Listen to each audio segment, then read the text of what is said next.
So once we got the right tools in here, we was able to come in here and remove that center lock ring and take this original brake rotor off.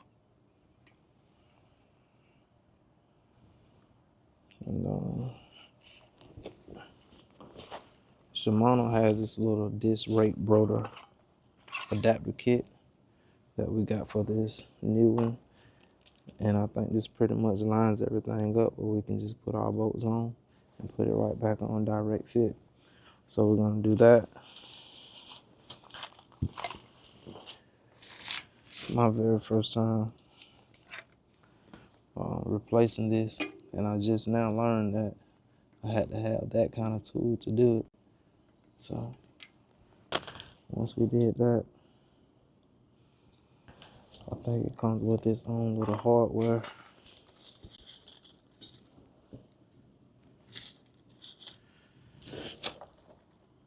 And center lock ring also. That's pretty much everything. So I went back in and made sure everything was lined up the right way before we start tightening these little bolts down. And I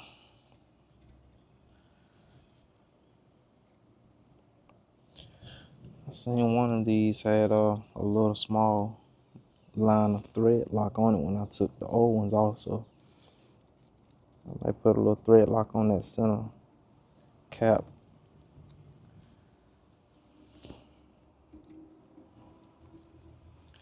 Just something I'm gonna test out and make sure that I can get rid of that noise. And I have these brakes, these brake rotors in 160 millimeter, and they work pretty good.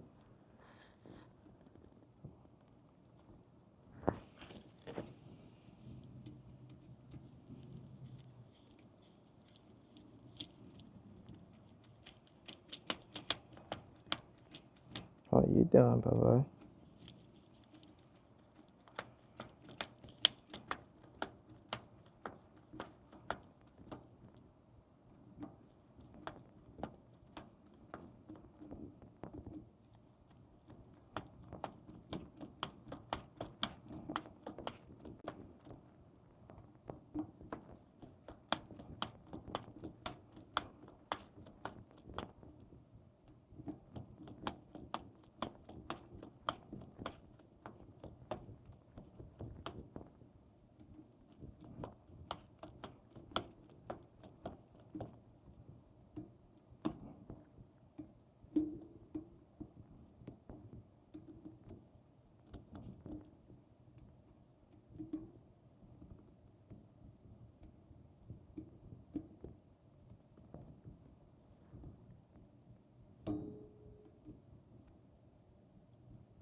The way that this is made, it looks like everything is dependent on the center lock for strength, around here. So I can see why you would put thread lock on, so that doesn't go anywhere with vibrations and all that.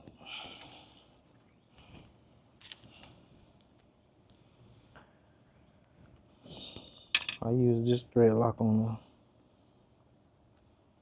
brake when I shouldn't have, and I wasn't even able to get it off, but I was able to remove it.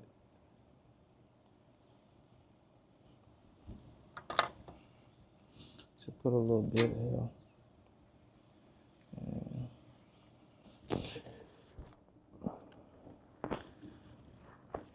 It was real simple and easy to do once you got the right tools.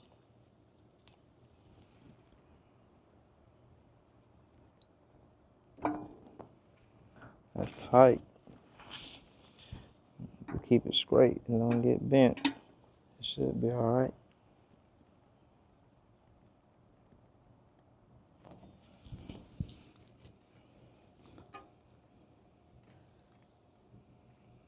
But I don't use my brakes all that much anyways.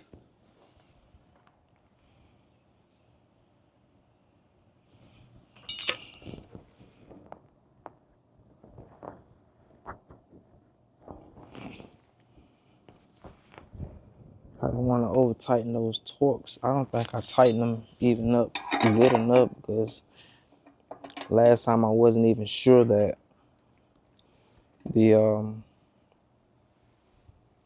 Centerlock was gonna go on, so I ended up reversing it and make sure everything was going on how it was supposed to.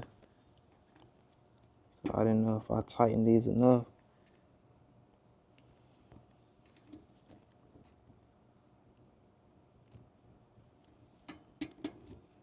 Just make sure before that thread lock sets in, because once I get these on, they perform good. I'm not gonna have a need to come back in here, so I want to make sure everything's tightened up the first time. And we don't have to worry about anything coming loose because of that. We didn't tighten up the first time. Once that thread lock sets in, it's just gonna be not a good idea to be trying to take it off and go back and tighten up after that.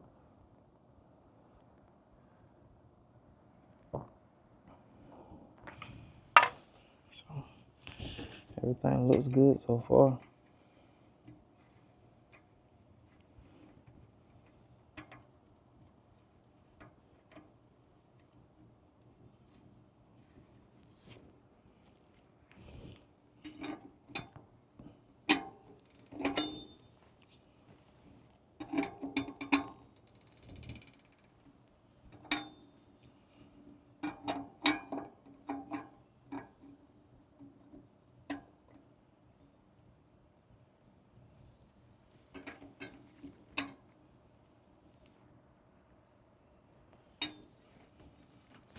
Looks like it will hurt.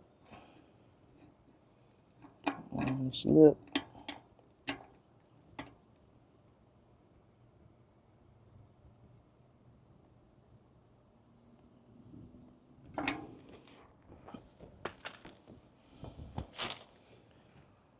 So I think that's about it. Get this put back on.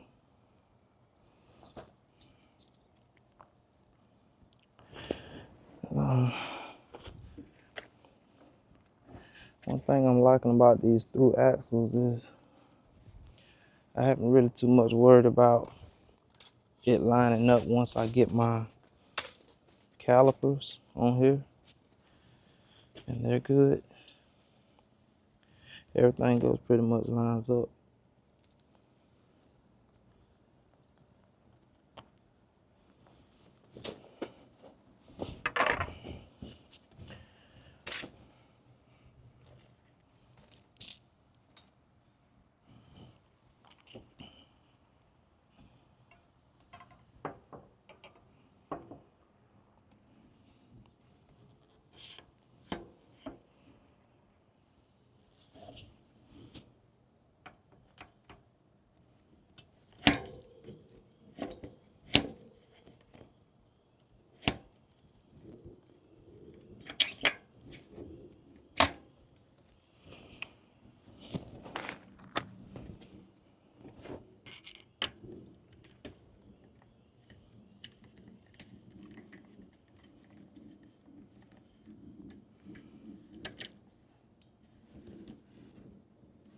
It looks like it's real close to that stand.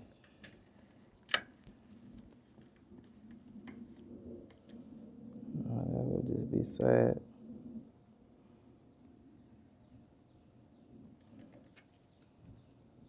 It would just be sad.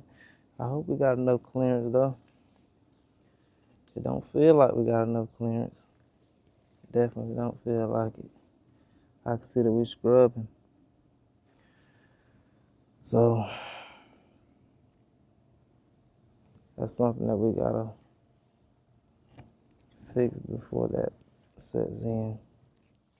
So that's pretty much it for right now. I noticed that this adapter right here, it may have just a little bit too much thickness for us to have that clearance right here on this lower stanchion, and it's rubbing. So there's not much that I can do about that. So we're gonna go ahead and put this one back on there for now, and see can we find some kind of adapter that has like a just medium thickness on it, or some kind of way shave this down where it's even all around, and put a caliper on it and do it that way. But for now, we're gonna put this one back on so we can keep riding, and we'll come back in a day or two for this fix and put that one back on, and then that'll be that. This rotor versus that rotor. And, we'll let you know how that goes.